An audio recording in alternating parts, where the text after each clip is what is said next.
It now gives me great pleasure to pass the meeting to YISRAEL, who's come to share with us on the topic surrender. Thank you, YISRAEL. Over to you. Thank you, Charlotte, very much. Thanks for the invitation to be here. I'm an alcoholic and a member of the Mediterranean group. We also meet on Zoom. We meet on Wednesday evenings, 9 o'clock Israel time. I'm coming to you from Jerusalem, Israel. Shh, shush. And 9 o'clock is 7 p.m. in London, and it's 11 a.m. in Los Angeles. Anyway, if you want the information, we can put it in the chat. So that's me. That's my name. I'm an alcoholic and a member of that group. And I've been sober since the 14th of February, 1980, which gives me approximately 43 years and some odd months of sobriety. I'm grateful to be here. I really do consider it an honor and a privilege to participate in a meeting of Alcoholics Anonymous on any level, but this is the way I get to participate and say it out loud. It's an honor because the life I have today is a result of Alcoholics Anonymous. Not everything in my life is Alcoholics Anonymous, but everything in my life is because of Alcoholics Anonymous. And it's a privilege, I'm referencing back to Dr. Silkworth in the Doctor's Opinion, where he says, and let me quote it since I have the book right here. He says, later, he's talking about Bill Wilson, he requested the privilege of being allowed to tell his story to the other patients. And that's essentially what I'm being given the opportunity today to do, is to tell my story to the other patients. And then what I love about that is Dr. Silkworth goes on to say, here and with some misgiving, we consented. Otherwise, they didn't think it was, in other words, they didn't think it was a good idea, and yet they let him do it anyway. And I think that's why we're all here. That's why we have a program of Alcoholics Anonymous, because Bill kept doing this deal. He kept trying to find someone to send this message to. And yeah. I picked up my first drink when I was 9 years old. I like to say that I waited. My friend Michal Avram, who just entered the room, would want me to tell you, he likes to quote me saying, so I'll quote him quoting me, that I was sober when I started drinking. In fact, I started drinking because I was sober. That's what I was treating with my alcohol use. Not the first time. The first time I drank purely and simply because my cousin, who was cool, who was everything that I wanted to be, drank. And he used to rob houses. He would want me to tell you he didn't rob houses. He robbed people that robbed houses. These other guys would rob houses, and then my cousin and his friends would steal the stolen stuff so that the thieves wouldn't benefit from their crimes. And one night they stole a case of whiskey and a couple cases of Carling Black Label beer. They told me I could have the first sip of each guy's beer. I could be the bartender. And I realized if you're only allowed one sip, take a big sip. And that's what I did. And I got drunk. And it was the last time I ever drank, not knowing why I was drinking. I'm not a medical doctor, so I don't know if what I'm about to tell you is medically plausible. But I don't know if fear, anxiety, self-obsession, self-loathing, self-centeredness can be passed through breast milk. But if it can, it was in my case. Because as far back as I remember, that's the way I felt. Hyper aware of everything around me, hyper aware of all the things that you were doing and talking about and had and looked like, and and just super, super, super comparisons, super, super high levels of just always comparing myself to you and you to and what you had and what you didn't have and what I had and what I didn't. And I took a drink, and look, I'm 60 years old sitting here in front of you. I know I don't look a day over 12, but I am. I just want to say it's totally unrelated to what I'm talking about. When I came to Alcoholics Anonymous, now I know a lot of people say things like, when I came to AA, oh, we didn't have treatment programs, we didn't have hospitals, you know. People are always going on and on about what AA didn't have when they got sober, but right, there's always a guy who's like, we didn't have coffee cups, we just put the grounds in our mouth and we drank boiling water. That's how it was in AA when I got here. Well, when I got to AA, I was the youngest person. I was 16 years old. There was two young women who were 21 who had been sober 5 years, which seemed like, to a lot of people in AA, seemed like very close. But I was like, 21 when I was 16 was like 50, you know? I was like, yeah, you got young people here? And they're like, yeah, we got two 21-year-olds. I was like, no, I mean, real. Anyway, suddenly one day I woke up and I was the oldest person, not the oldest person in AA, probably not the oldest person here tonight, but I'm damn close.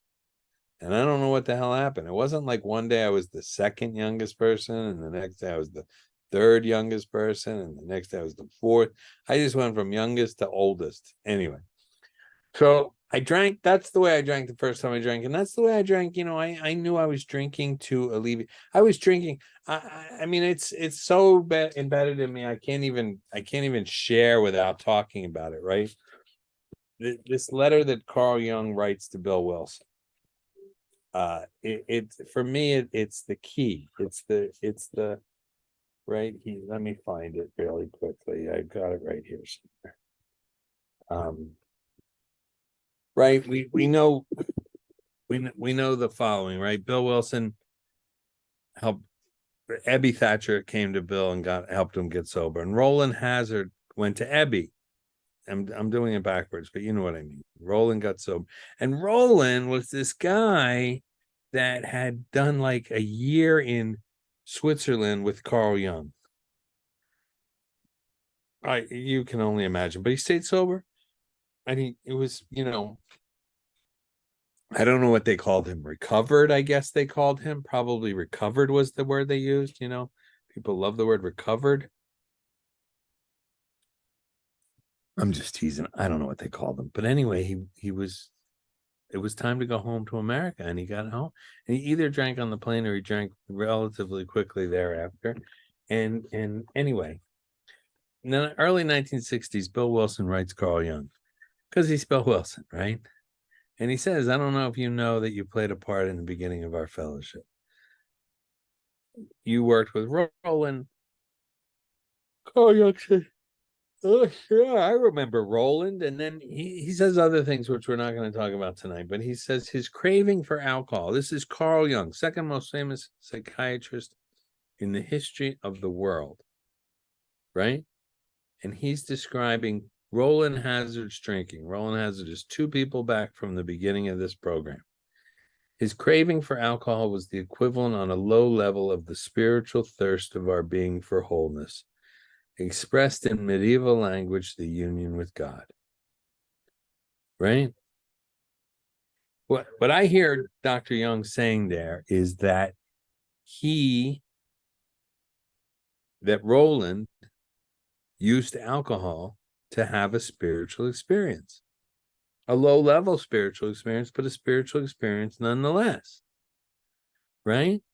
And that's what I believe my use of alcohol was, and my use of drugs. I don't think there's, I think we're called Alcoholics Anonymous because these guys were drinking, but I think the same applies for any chemical that we take that affects us from the neck up. with the exception of sugar, nicotine, and caffeine. I don't know why they were exempted, but they were, and we're going to leave it at that.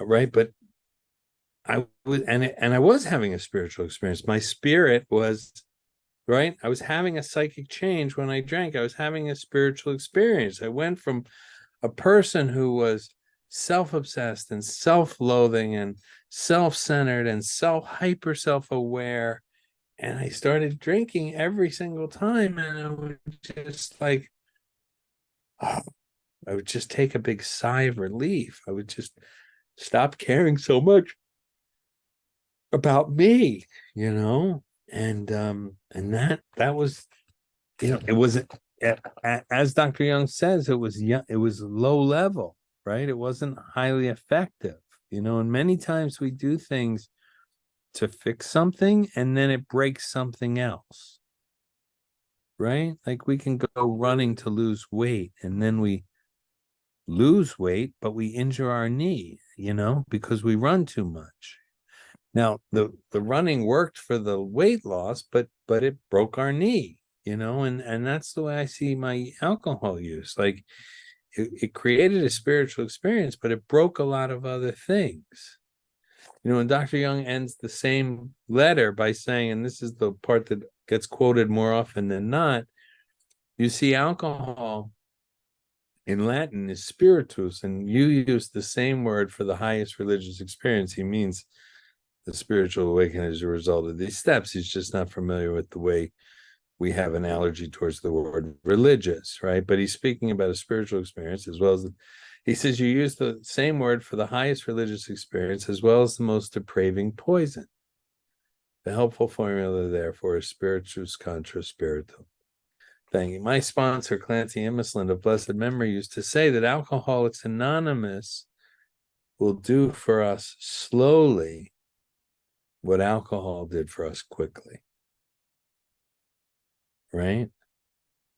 And that's what I have to remember when I come to Alcoholics Anonymous, and to the people who are counting days, please hear me when I say this. And if you're counting days and you didn't tell us, please listen to this also. And if you're counting days until you don't have to come to this stupid fucking program anymore, and you're in your last 30 days of sobriety, please hear me when I say this too. Alcohol for me, and I believe this is what Dr. Young has just said, alcohol was my solution. And if I stop drinking alcohol, I've gotten rid of my solution. And I'm going to need another solution. And I think it's complicated for a couple of different reasons in a couple of different ways. It's complicated by the fact that it looks like by the time I stop drinking, right, it looks like I'm getting rid of the problem. And I may, in fact, be getting rid of the problem. But I'm also, and this is what I need to remember, is I'm getting rid of the solution. Because I've seen a lot of people come in over the years and they stop drinking for a little while. And if you drink the way we drink and you stop drinking, your life is going to get better really quickly. You know what I mean? It's amazing how much better it is if you just don't wet the bed. You know what I mean? That's like 50 points right there. If you stop getting punched in the throat for sharing your opinion, life gets better really quickly. And what we might think, and what it seems a lot of people do think when they stop drinking under those conditions, is like, wow, I feel great. I've been punched in the face in weeks, haven't wet the bed, haven't soiled myself, none of that. This is great. And pretty soon they're like, this is so great. I don't need these stupid meetings, right? Filled with stupid people talking about them stupid selves, right? I don't even think about drinking. How many times have I heard people say that? I don't even think about drinking, right? And if I don't replace my alcohol consumption, which is a solution, first and foremost, with another spiritual solution, then I'm in trouble. Because left without a solution, I will choose the only solution I know, and that is alcohol. And when I say alcohol, I mean alcohol and drugs. And eventually I'll pick up because I don't know what else to do. And I certainly need something. And that's where I find myself. That's where I find myself in Alcoholics Anonymous. And the surrender, if the surrender in my life that continues to happen. Yes, there's the initial surrender to alcohol because I see it, because it is the solution I have. Right. So I have to surrender. Before I have a new solution, I have to surrender the solution I have. And that's difficult. Right. And I think that's where the grace of God comes in. I could not use for a single day. It would have never occurred to me to even try to not use for a single day. And then I came to Alcoholics Anonymous and they said, can you not drink until the meeting tomorrow? And for some reason I said, yes. That's not the answer to that question. Fuck no is the answer to that question. Right? No, I can't. But I said yes. And then I did it. And then I did it again. And then I did it again. And then I did it again. And I'm still doing it. Right? All the way from then. I'm still doing it. So that's where the first surrender comes in. Right? But that's 43 years ago. Right? Jimmy Carter was president the last time I took a drink. Right? The Russians and the Americans were playing hockey in my first few weeks of sobriety. And the Miracle on Ice I don't know what else to culturally reference, except to say it was a long time ago. And I've made many surrenders since then. I make surrenders on a daily basis. And I haven't had a drink in 43 years. Right? Because on some level, it's confusing the issue to call this disease alcoholism. Right? We don't call bacterial infections penicillin or whatever. You know what I mean? Like, we're calling the disease by the solution's name. My disease is alive and well and lives in selfishness and self-centeredness. That's what the book tells me. In the fourth step, it says, and drinking is but a symptom. We have to get down to causes and conditions. Those causes and conditions are the disease that I'm treating by taking a drink. That's the disease that I'm treating by working a step. That's what I'm doing, surrendering and surrendering and surrendering over and over and over again. And the process is getting out of self. Continuing to get out of self. By the time we get to the 10th step promises, we don't have a problem with alcohol anymore. That's what the book says. It says things like it's as if the problem has been removed. Well, I think two things are at play here. One, yes, okay, I don't have a problem anymore. It's been removed. The problem is keeping it removed. Right? That's what I want to talk about. And then I want to, right? This thought brings us to step 10, which suggests we continue to take personal inventory and continue to set right any new mistakes as we go along, right? We vigorously commenced this way of living as we cleaned up the past. First of all, right? So 10 is the first repeat step. And I think that's something else I'd like to address on the way, right? 1 through 9 are all new things. The first thing that repeats is 10, and the next thing that repeats is 11. Without getting into the whole thing about 11 as described in the big book is a whole lot of inventory also. Let's, for the sake of me trying to fill 40 minutes, let's say that 10 is an inventory step and 11 is a spiritual growth step, right? So I would, if I were creating Alcoholics Anonymous, after all the work we've done in 1 through 9, right? Surrender, finding a power greater than ourselves, aligning our will with that power by turning our, making a decision to turn our will and lives over the care of God, inventorying, sharing that inventory with God and our fellows, asking God to remove our defects of character twice, writing out the people we have to make amends to and becoming willing to do that, making those amends, right? We've cleaned up the wreckage of our past by this point.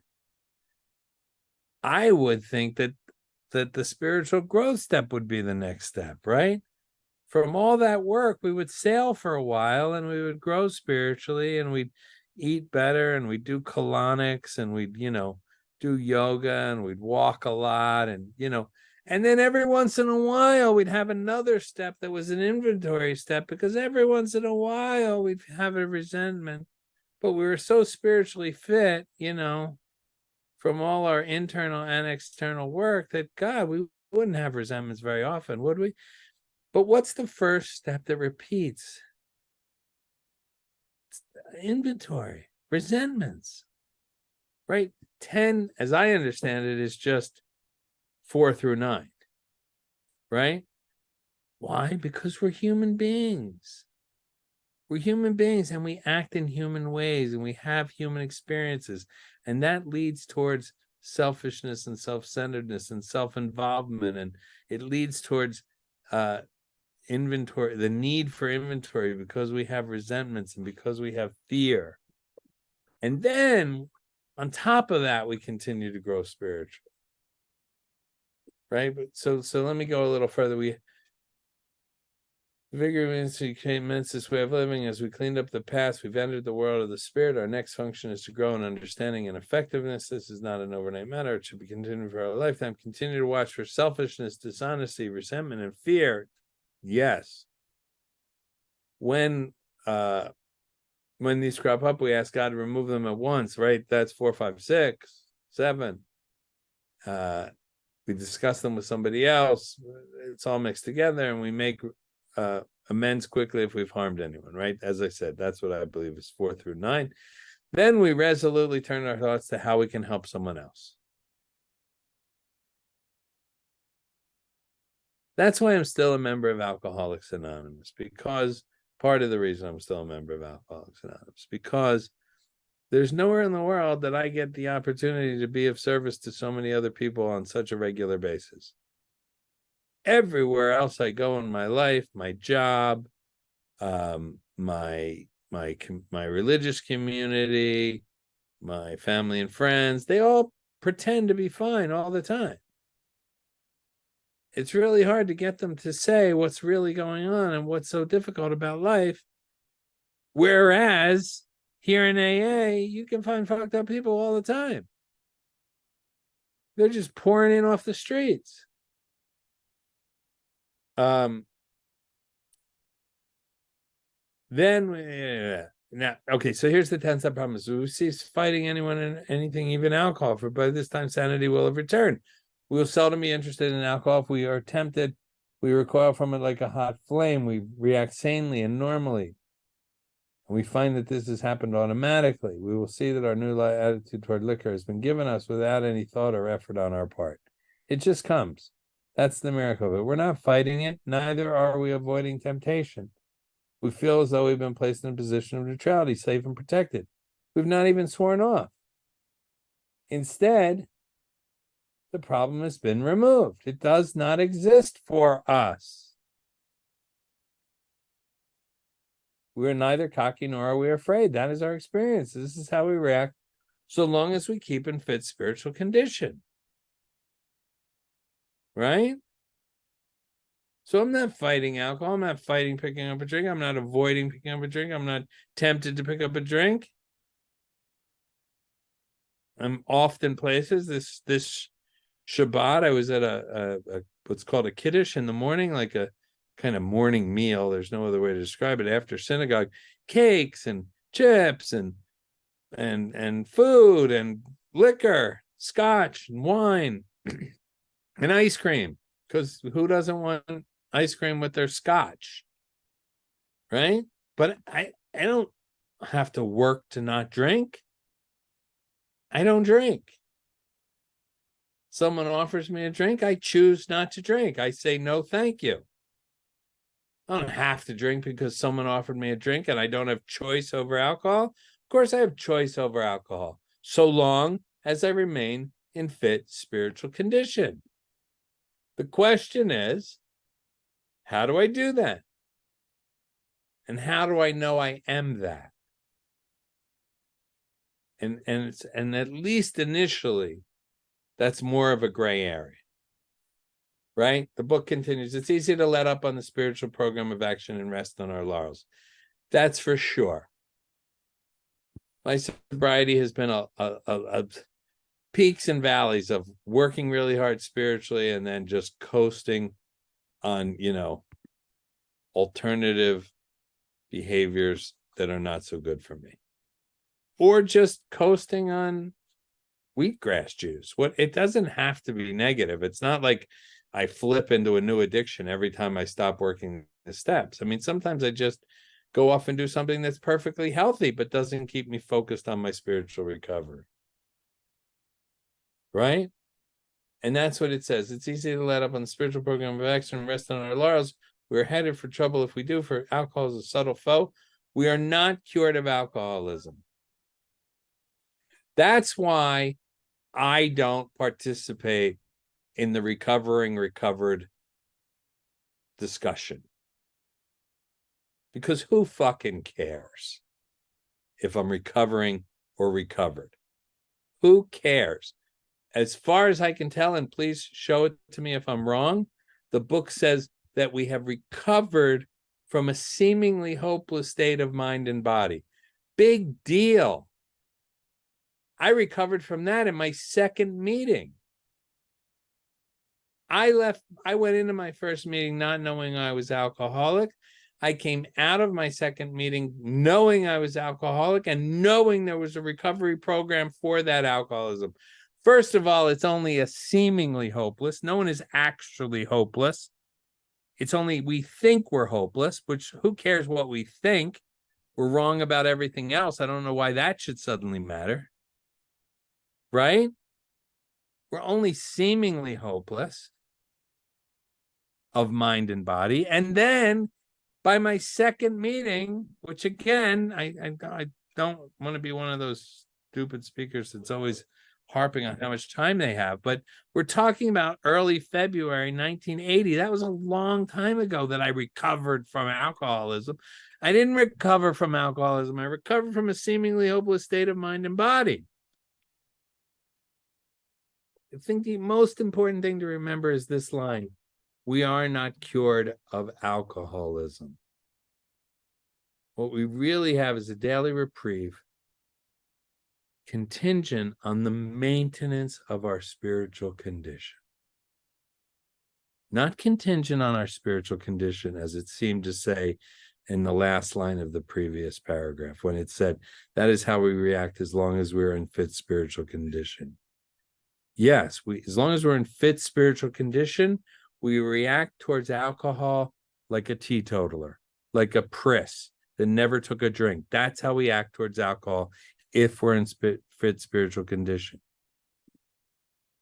But what our daily reprieve comes from is the maintenance of our spiritual condition. And I'm hammering that word maintenance. I hope you hear me hammering it. I'm really trying to stress the word maintenance because for decades, I would have read that statement as What we really have is a daily reprieve contingent on our spiritual condition, but it doesn't say it's contingent on our spiritual condition, because a spiritual condition is a result, and it's a result that I don't have any control over. I don't have any control over my spiritual condition. I only have control over the maintenance part, right? I'm not in a results business, we've been told over and over. Whether I end up spiritually fit or not is not my concern. My concern is that I wake up and pray. My concern is that I meditate. My concern is that I do the things that maintain my spiritual condition, amongst which is surrender. Surrender to the fact that I'm alcoholic and cannot safely take a drink. Surrender to the fact that my life is unmanageable by me alone. Surrender to the fact that I have a new employer. Surrender to the fact that I am the driver, right? I worked for my last year in Los Angeles, I drove a limousine. And what that meant is that I dressed up every morning in a nice suit, and I got into a nice car, shiny black car, usually a Lincoln Town car, and I looked, which was a lot nicer than the car I normally drove. And the clothes I wore were a lot nicer than I normally. And I went and I sat in the lobby of the Bel Air Hotel in Bel Air, California. For those of you that don't know Bel Air, it looks down on Beverly Hills, right? And the important thing for me to remember in all of that was that I worked for the Stone Canyon Limousine Company. That's why I had the suit on. That's why I had the car. That's why I sat in the Bel Air Hotel lobby.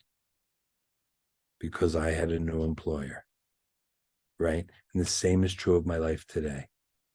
I walk through the city of Jerusalem today, and I celebrate all the things I'm celebrating. My oldest son is joining the Army on Wednesday, 2.8 years of national service in a special forces unit.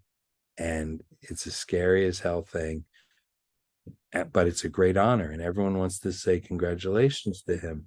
And we're doing all sorts of things for him today. And I have to remember, I have a new employer. I have all of this because I work for God. That's who I work for. What that means, I don't know. What does it mean to work for Warner Brothers? What does it mean to work for the United States of America? What does it mean to work for the Stone Canyon Limousine Company? Who the hell knows? I don't know. But what I know is that I work for God, that I'm not doing this alone, that I'm not making these decisions alone, that the things I'm afraid of, it's none of my business. So the choice is mine. I can sit in the fear, and I can run the fear out 1,000 different ways. And it usually ends up with me eating out of a dumpster while a whole group of AAs walk by, don't even notice me eating out of the dumpster, while they laugh and guffaw and slap each other on the back and hug each other, and they don't even see me over there in the corner eating out of the dumpster. I can run that out. I mean, I know the dumpster of which I speak, right? But what has never happened is I've never ended up eating out of a dumpster. I've never ended up, and all of my fear. I can tell you this, even when the things that I fear happen, they don't happen in the way I fear they will happen. The example that comes to mind is about 2.5 years ago, I got divorced. And for about a solid 6 or 7 years before that, I absolutely feared that divorce happening. I lived in abject fear that I was going to get divorced. And then I did. But the actual divorce in real life on a day-to-day basis, one breath at a time, was not like the divorce that I went through in my head. It wasn't nearly as bad. And that has happened to me over and over again with fears. I mean, not so many, many, please understand, many don't come true at all.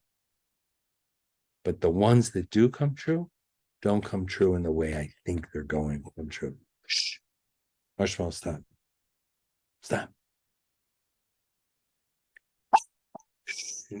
Hello? Yona! Yona! Please get the dog. I am in a meeting. I'm the speaker in a meeting. I'm really trying to behave well so that I look spiritual. Thank you. He said, if you're in a meeting, why are you wearing pants? I guess he's seen me in many Zoom meetings. Anyway, that's what I want to say. That surrender is ongoing. That surrender for me is, it can be about alcohol at any given moment, but it's largely not. It's mostly about me and my will, and keeping my will aligned with God's will, and especially in those areas and ways that I think that I really do know better. When I want to do something that's seemingly good for me, why wouldn't God want me to do that? And I have to surrender to that stuff too. Why wouldn't God want me to talk to her? Well, I don't know. Except that I have to keep taking the gun out of my mouth when I'm done, but you know what I mean. It's not alcohol. It's not always like, the negative stuff. I can't put my finger in the garbage disposal. It's not always that stuff. Sometimes I have to surrender up stuff that seems perfectly valid choices. Anyway, I'm going to stop there. I have no idea how long I talked for. I hope I went even close to long enough. Thank you very much, Charlotte.